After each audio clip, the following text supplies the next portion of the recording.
This is my true story. I gave everything I had to raise my son. I worked through hunger, sickness, and storms just so he could live a better life. I thought when I grew old, he would remember those nights I skipped meals so he could eat. But I was wrong. One day, when I was weak and hungry, I asked him for a little food, and he laughed in my face and made me beg for it. That moment shattered me completely. But I didn't stay broken. You won't believe what happened next. Before I tell you, tell me where you're watching from and what time it is right now. And please subscribe so my story can reach more people. I still remember that day like it happened yesterday. I was sitting at the kitchen table, my hands trembling, my stomach empty. I hadn't eaten since morning, but I didn't want to bother anyone. I waited until dinner was over, until everyone else had finished. Then I asked quietly if I could have just a small bowl of rice, maybe a little more soup. My son looked at me from across the table, a smirk on his face. He leaned back in his chair and said, "You've eaten enough, Dad. Don't beg." The room went silent for a second. Then he laughed. His wife laughed too. Even the sound of their laughter felt heavier than hunger itself. I tried to smile, to pretend it didn't hurt. I told myself maybe he was joking, maybe he didn't mean it that way. But the truth was clear. I was no longer his father in that moment, just an old man sitting in his house, unwanted and pitied. I looked down at the empty bowl in front of me, my hands shaking, my throat too tight to speak. That laughter stayed in my ears long after they left the room. When you raise a child, you don't think about payback. You don't expect gratitude. You just give your time, your strength, your love. You think your sacrifices mean something. But that day I learned how quickly love can turn to mockery when pride takes over. He didn't see the father who carried him on his shoulders when he was little. He didn't see the man who worked double shifts just to buy his school uniform.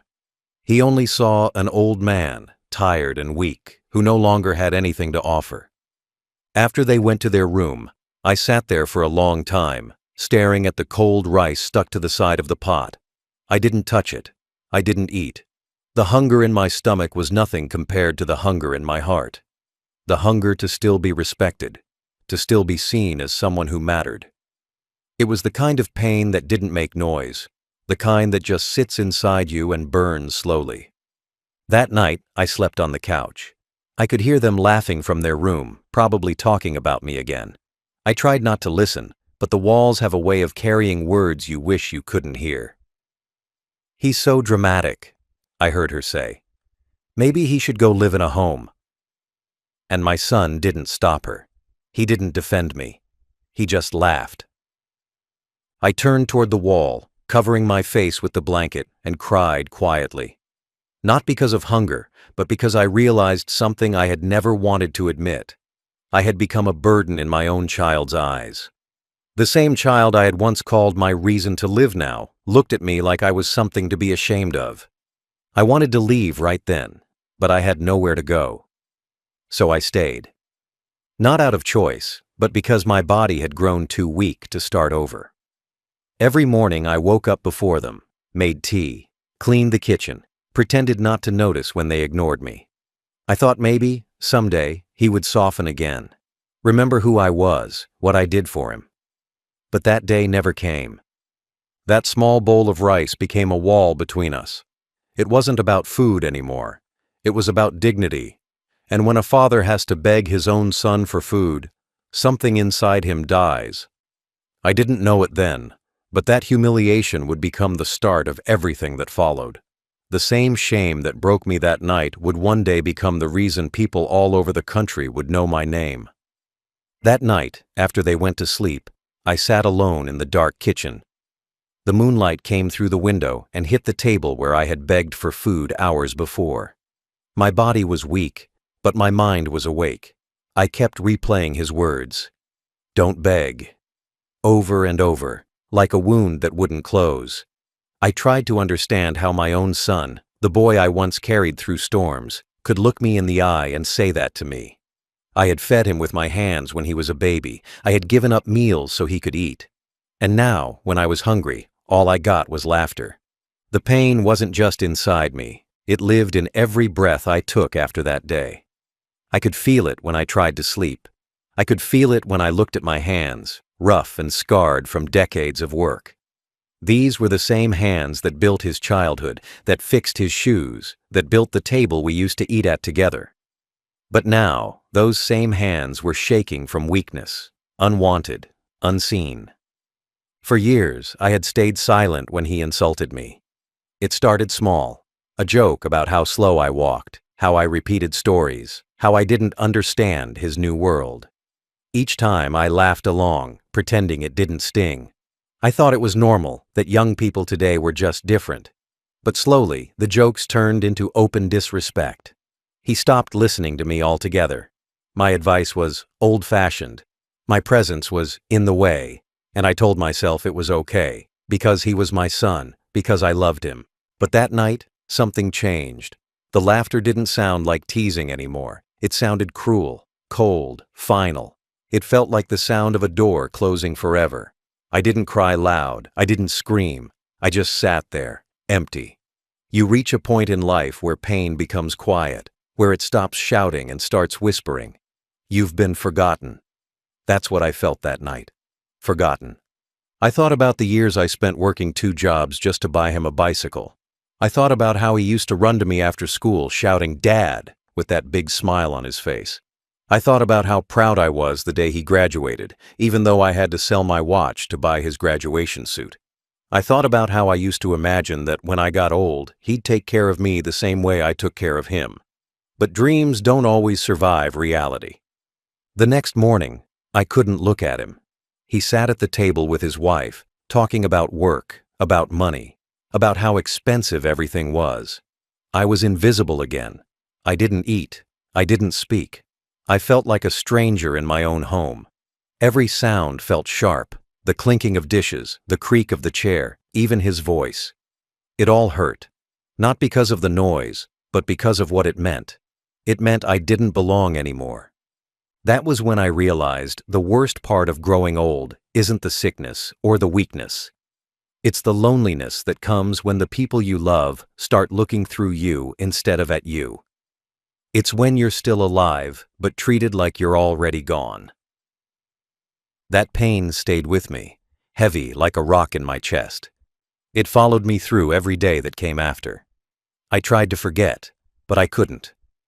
No matter what I did, his words echoed. Don't beg. It became a scar that refused to fade. I didn't know what life had planned for me after that. I didn't know that the same pain that broke me would one day make me known. I didn't know that humiliation could turn into power. But in that moment, I made one silent promise. I would never beg again, not for food, not for love, not for respect. And someday, he would see the man he threw aside rise higher than he ever imagined. After that night, I changed. Something inside me cracked, but it didn't break the way I thought it would. It was quiet at first. No shouting, no anger, no tears. Just a heavy kind of silence that filled every corner of my chest. I stopped speaking much around the house. I ate little, worked less, stayed out of the way. I didn't want to bother anyone. I had become what they already saw me as. Invisible. But silence has power. It starts to grow roots inside you. It makes you think, not with emotion, but with clarity. Every night, I sat on my bed and stared at the ceiling. I thought about every moment that led me there. Every sacrifice, every meal skipped, every broken promise I made to myself while trying to build a better life for my son. I used to think pain was something that would pass with time, but I was wrong. Some pain becomes a teacher. It sits beside you, reminding you of every mistake you made trusting the wrong people, loving the wrong way. One evening, while they were out with friends, I walked into the kitchen. The lights were off. I opened the fridge. There was plenty of food, meat, rice, fruit, leftovers. I stood there, just staring at it. My stomach ached with hunger, but I didn't touch anything. I didn't want it anymore. It wasn't the food I wanted. It was the respect that should have come with it. The thought hit me hard. Maybe I'd spent my whole life feeding people who never learned gratitude. Maybe I was the fool who thought love would always be enough. I sat at the table, the same place where he had laughed at me, and I felt something shift inside. For years, I had accepted humiliation because I thought that's what a father was supposed to do. Endure everything, forgive everything. But that night, I realized endurance and weakness aren't the same thing. I could forgive him, but I didn't have to stay small. I didn't have to die feeling like nothing. I whispered to myself, if this is what he sees when he looks at me, I'll show him what he's missing. It wasn't anger anymore, it was resolve, cold, steady, powerful. I didn't know what I was going to do or how, but I knew one thing for certain. I would not leave this world remembered as the man who begged his son for food. The next morning, when I looked at myself in the mirror, I saw a different man. My face was older, lined with pain, but my eyes, they were sharper. There was life in them again. That was the day I took the old notebook from the drawer. It was empty except for a few random numbers and addresses. I stared at the first blank page, and without really planning to, I began to write. At first, the words came slowly. I wrote about that night, about the hunger, about the laughter, about the way my son's eyes looked when he said those words. Then I wrote about the years before that, the struggles, the sacrifices, the dreams I buried to give him comfort. Page after page, I poured everything out. I didn't know why I was doing it. I just knew it made the weight a little lighter each time I pressed the pen down. By midnight, I had filled 10 pages. My hand ached, but my heart felt freer. It wasn't about revenge. It was about truth.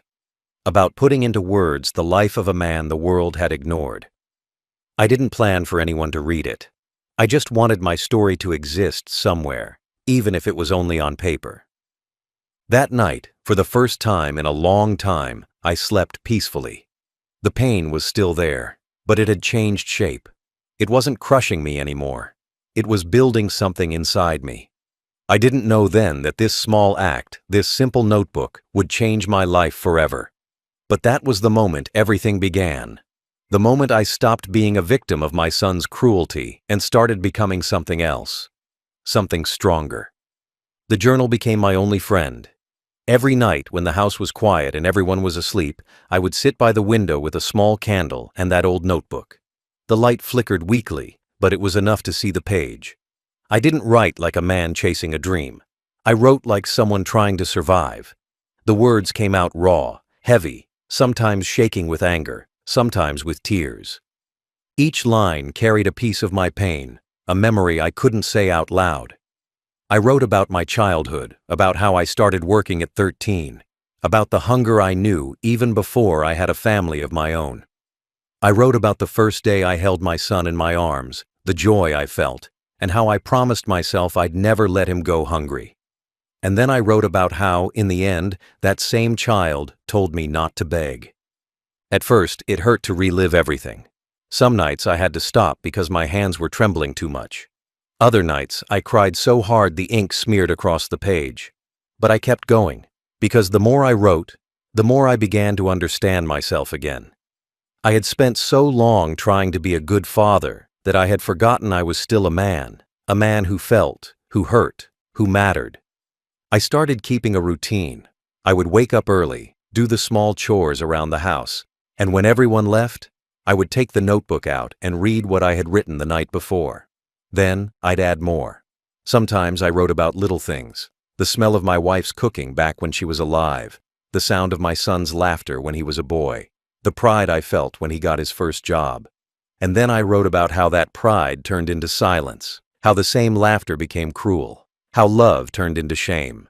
It wasn't fancy writing. My grammar wasn't perfect. The spelling was wrong in places, but it was honest. Every word was mine. Every sentence came from a place of truth. It was like opening old wounds and cleaning them one by one. Painful, but necessary. One evening, I ran out of pages. The notebook was full.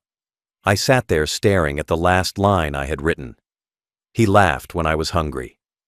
I read that line over and over until my vision blurred with tears. That was the sentence that started everything, and the one that would never leave me. The next day, I walked to the local library. It was the only place I went to feel peace.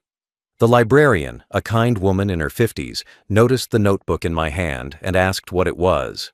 I hesitated, then gave it to her. "Just something I've been writing," I said. She smiled and promised to take a look. I didn't think much of it. I didn't expect anything. A week later, she found me sitting outside on the bench and said she had read it all. Her eyes were red. She said my story broke her heart. She said people needed to hear it, that there were thousands of fathers like me who felt invisible. I didn't know what to say. She asked if I'd let her type it out, fix the spelling, and try to publish it. I was embarrassed at first. I told her it wasn't worth anyone's time, but she insisted. "It's not just words," she said. "It's truth." That night, I went home thinking about what she said. Maybe she was right. Maybe my story wasn't just my pain.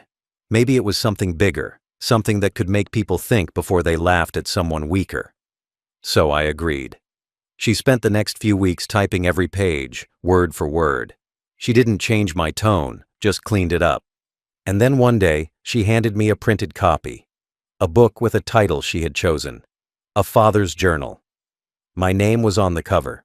My story, my pain, my life, all inside those pages. I held it in my hands, and for the first time in years, I smiled. Not because I thought it would make me famous, but because I finally felt seen again. When she handed me that printed copy, my hands trembled.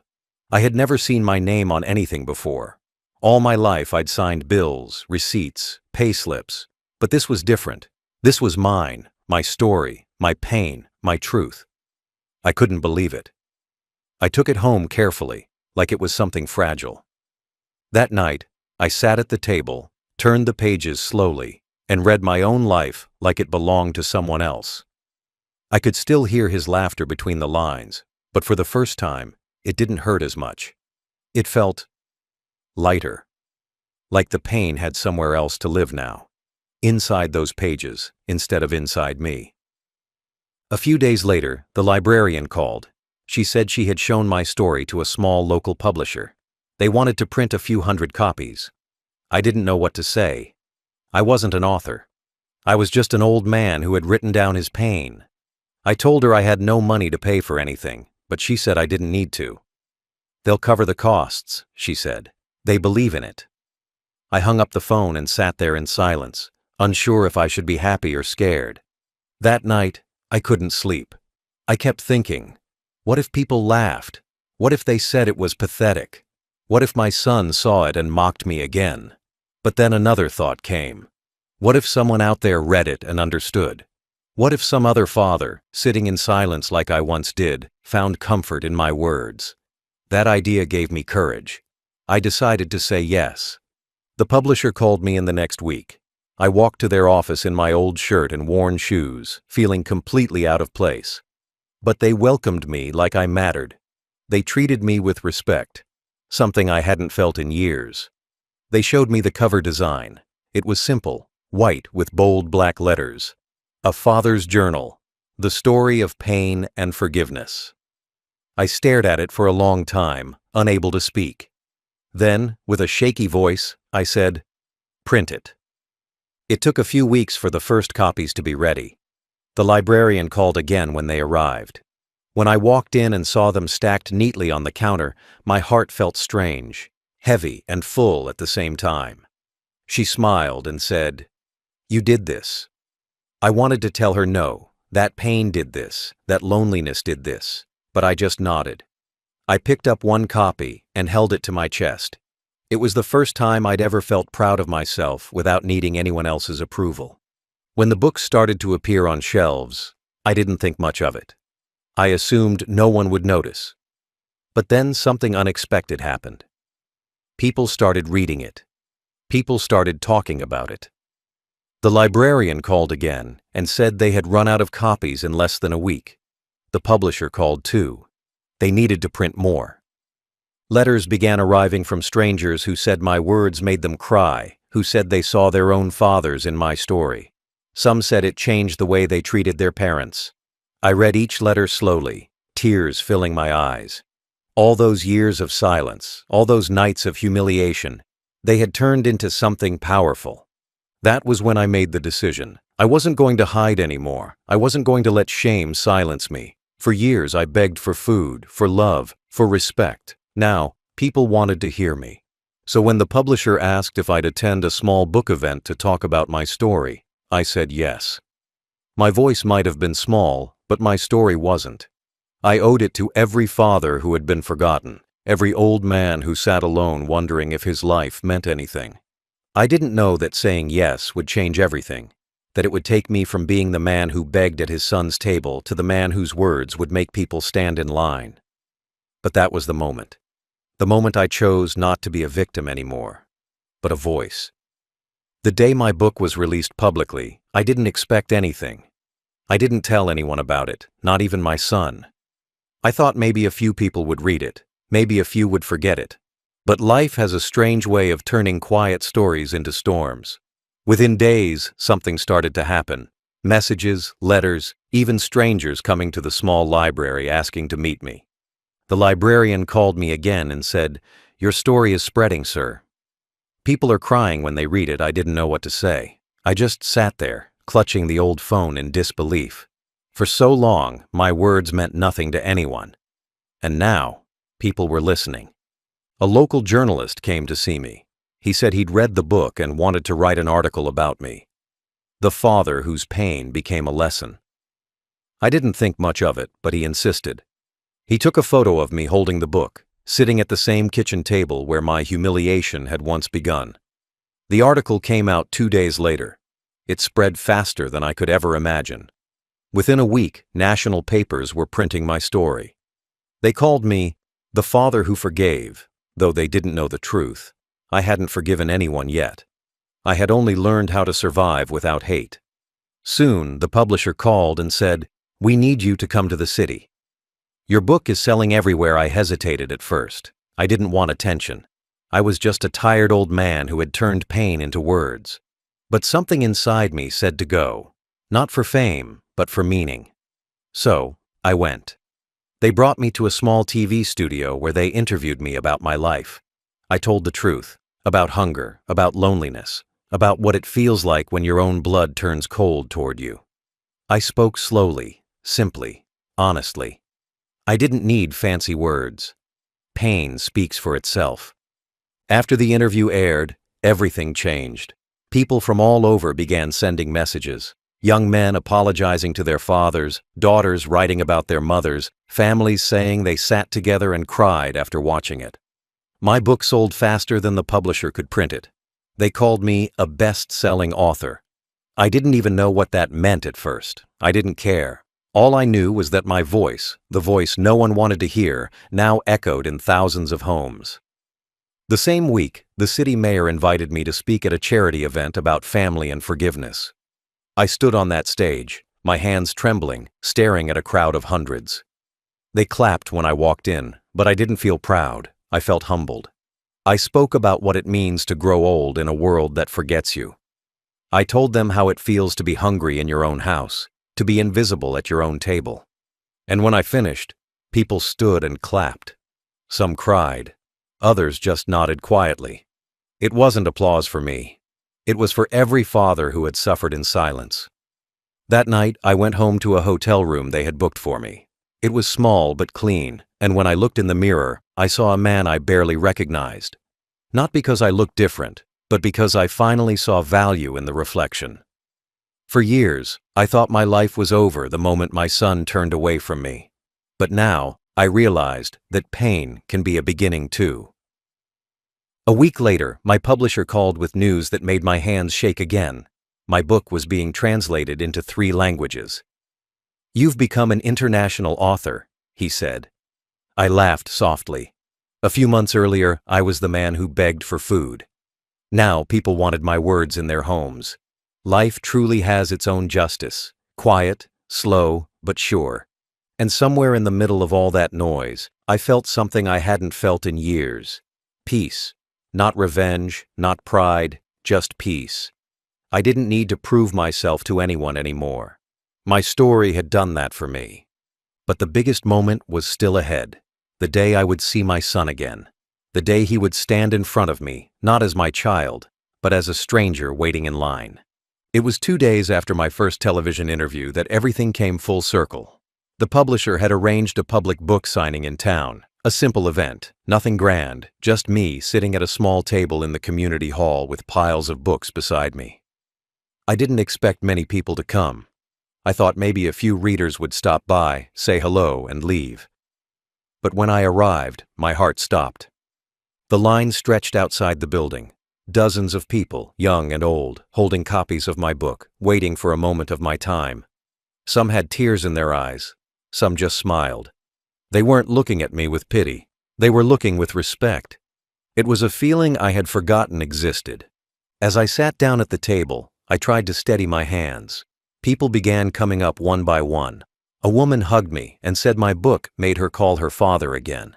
A young man said it made him apologize to his mother. Every story they told felt like a stitch closing the wound that had lived inside me for years. I listened, smiled, thanked them, signed each book carefully. I didn't feel like an author. I felt like a man finally seen after a lifetime in the shadows. Then, in the middle of all those faces, I saw someone I never thought I'd see again. My son. He was standing at the back of the line, holding a copy of my book in his hands. For a second, I thought my eyes were playing tricks on me. I blinked, but he was still there, older, thinner, his once proud expression replaced with something I couldn't name. Maybe shame, maybe disbelief, maybe both. He looked unsure, shifting from one foot to the other, watching me from a distance. The people in line kept moving, and so did I. My pen didn't stop, but my heart was pounding so hard I could barely breathe. I didn't know if I was ready for this. For him. After all the years, all the silence, all the things unsaid, what could we even say now? But before I could think more, it was his turn. When he stepped forward, everything went quiet around me. He looked down at the table, unable to meet my eyes. His hands trembled slightly as he placed the book in front of me. The same hands that once pointed toward the door and told me to get out. I looked at them, then at his face. There were tears at the corner of his eyes. His lips moved like he wanted to say something, but no words came out. Finally, in a voice barely above a whisper, he said, "Dad, could you sign this for me?" For a moment I couldn't move. The memories came flooding back. That night at the kitchen table, the laughter, the hunger, the humiliation. But instead of anger, all I felt was an empty calm. I picked up the pen, opened the book, and began to write. I didn't write my full name. I didn't write anything grand.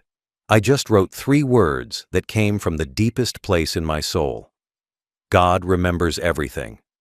Then I closed the book and slid it back to him. He took it with shaking hands, his eyes wide, his face pale.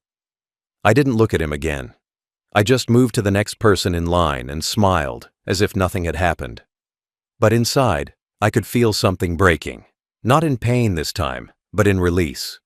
Years of silence, of longing, of unspoken hurt, all ending in one small, simple moment.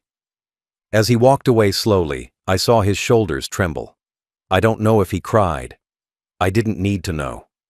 The man who once laughed at my hunger now stood in line with strangers to ask for my name on a page. Life had turned the table, quietly, perfectly, without a single word of revenge from me. And for the first time, I didn't feel small anymore. I didn't feel powerless. I was no longer the father who begged. I was the man whose story made people feel. My hunger had turned into purpose. My pain had become proof that dignity always finds its way home. He stood there for a long time after I signed his book. He didn't move. He just held it tightly against his chest like it was something fragile, something sacred. I didn't look up again, but I could feel his presence, the same way you can feel rain in the air before it falls. People around us kept talking, smiling, asking for autographs. But in that moment, all I could hear was silence. It was the kind of silence that carries a lifetime inside it, the kind that only a father and son can share after years of hurt. He finally stepped aside, but he didn't leave. I saw him standing near the door, watching me sign for others. His eyes were red, his face pale. Every few minutes, he wiped his face with the back of his hand. I knew he was crying, but I didn't go to him. Not because I didn't care, but because I had already spent years running after him. Years trying to fix a relationship he was never ready to hold. This time, if there was to be peace, he would have to walk toward it himself. When the event ended, I thanked everyone who came, smiled for a few photos, and started gathering my things. That's when I heard footsteps behind me. Slow, hesitant. I didn't need to turn to know who it was. He stood there for a few seconds, not saying anything. Then, in a shaky voice, he whispered, "I'm sorry." The words hung in the air like a ghost. I froze. For years, I had imagined that apology. I had pictured it 1,000 times, how it would sound, how I would react, what I would say. But standing there, I realized something. I didn't need it anymore. Forgiveness doesn't always come with words. Sometimes it comes when you stop needing someone to understand your pain. I turned around slowly, met his eyes, and saw the boy I once knew. Not the man who mocked me, but the scared child I raised. He looked smaller now, older in a way that had nothing to do with age. Life had caught up to him. I could see the weight of guilt sitting on his shoulders. He tried to speak again, but his voice broke. I just nodded, gently, quietly. I didn't need to say, "I forgive you." He already knew. Some things don't need sound, they just need time. He stepped closer, still holding the book. "You wrote, 'God remembers everything,'" he said softly. His eyes filled again. "Do you really believe that?" I took a deep breath and nodded. "Yes," I said. Because he saw everything. The hunger, the laughter, the silence, the pain. And he gave me this moment. He covered his face and began to cry. Right there, in that crowded hall, in front of strangers and cameras, my son, the same one who once laughed while I begged for food, broke down like a child. I didn't rush to comfort him. I didn't hold him. I just watched, letting him feel the weight of everything he had done. Pain had taught me that some lessons only sink in through silence.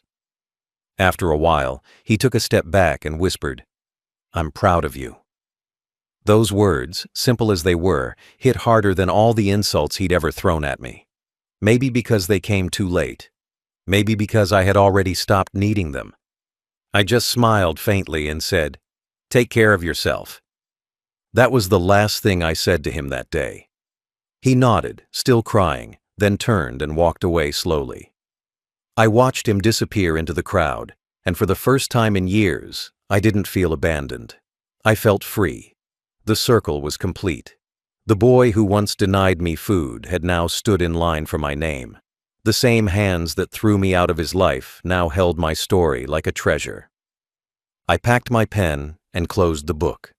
My heart was quiet, not happy, not bitter, just still. I had carried pain for so long that I had forgotten what peace felt like. But that day, I found it again. Not through revenge, not through pride, but through truth. Life had written its own ending, not with anger, but with justice. And I finally understood. Sometimes, the most powerful thing you can do is not to fight, but to outlive the pain and let the world see who you become after it. When I walked out of that hall, the sun was setting and the air felt different. I stood for a while on the sidewalk, watching people leave, holding my book, smiling, taking pictures. I could still see my son in the distance, standing near the road, clutching his signed copy tightly. He wasn't the proud man I once knew, the one who laughed when I was hungry, the one who thought he was too important to care. Now he looked lost, small, and hollow. For a moment, I almost wanted to walk up to him, to tell him everything would be okay. But I didn't, because I realized that life had already given him the lesson I never could. That was the reversal. Not that I became famous or rich or respected. The real reversal was how life flipped the meaning of everything.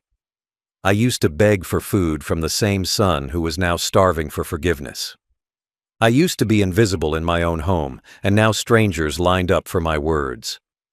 I used to think I was the weakest man alive, but now I understood that surviving humiliation with silence takes more strength than pride ever could.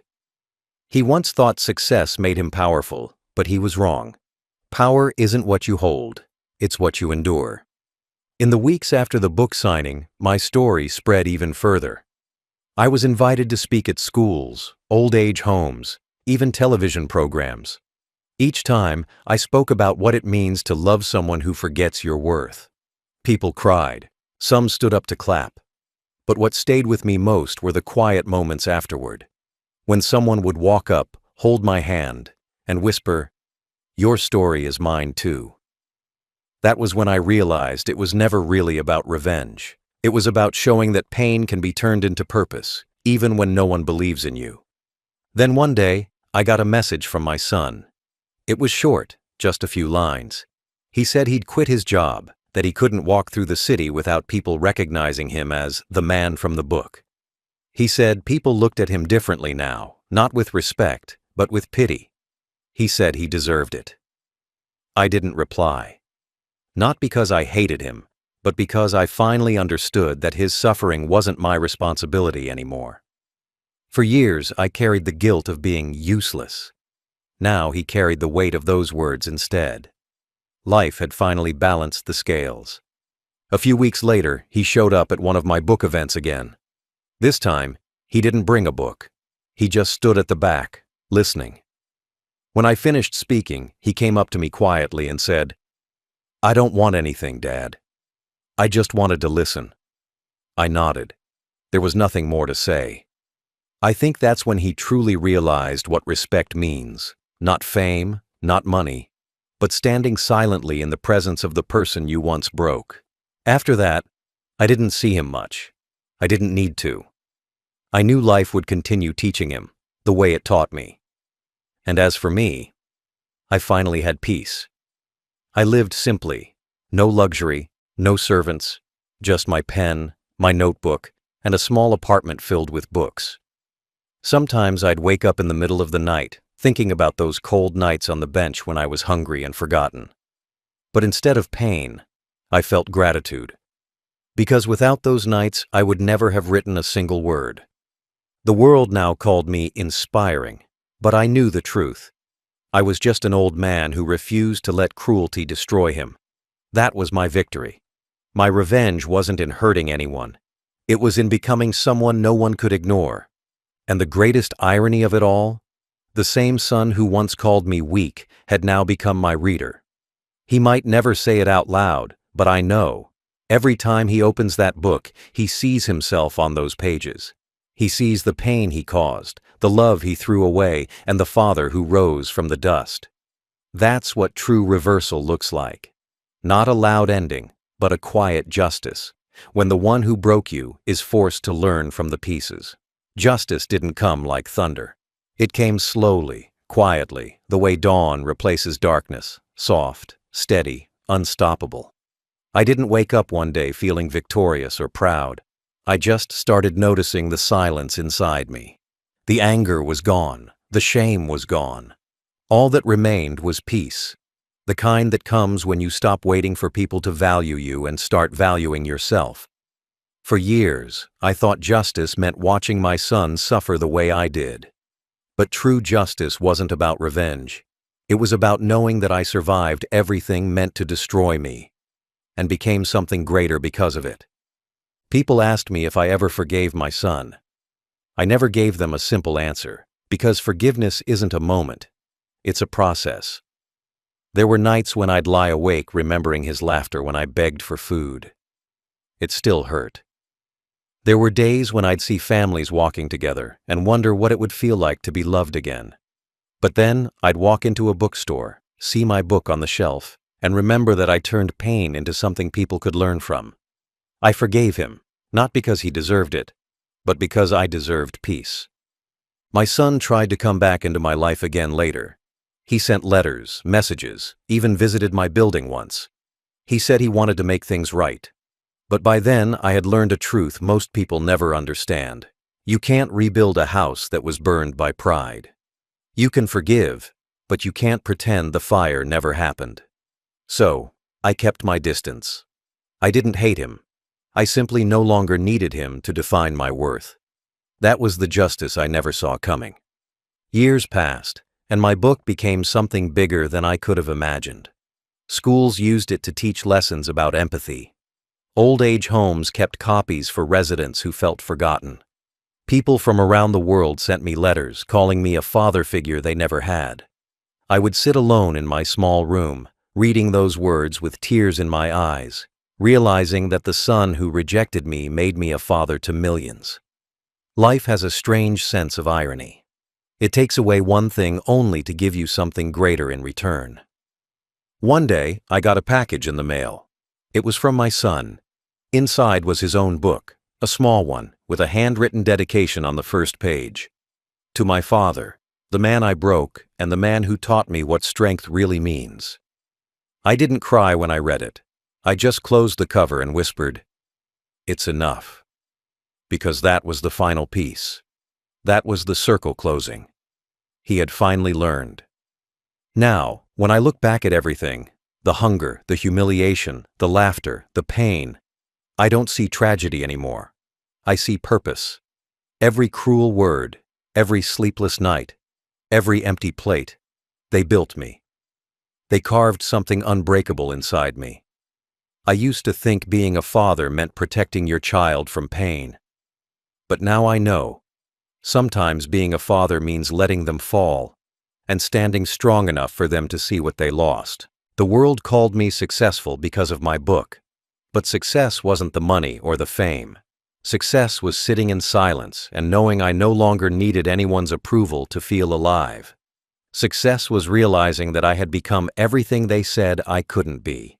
And the greatest success of all was that I didn't lose my heart in the process. So, when people ask me what justice looks like, I tell them this. Justice is when the person who laughed at your hunger ends up learning from your strength. Justice is when you no longer carry bitterness, only wisdom. Justice is when life lets you rise so high that even your pain becomes your greatest teacher. And now, whenever I see a father sitting alone, looking tired, defeated, I tell him, don't give up. Because one day, the same people who laughed at your struggle might stand in line for your story. Life always remembers. God always remembers. And justice, true justice, never forgets its way home.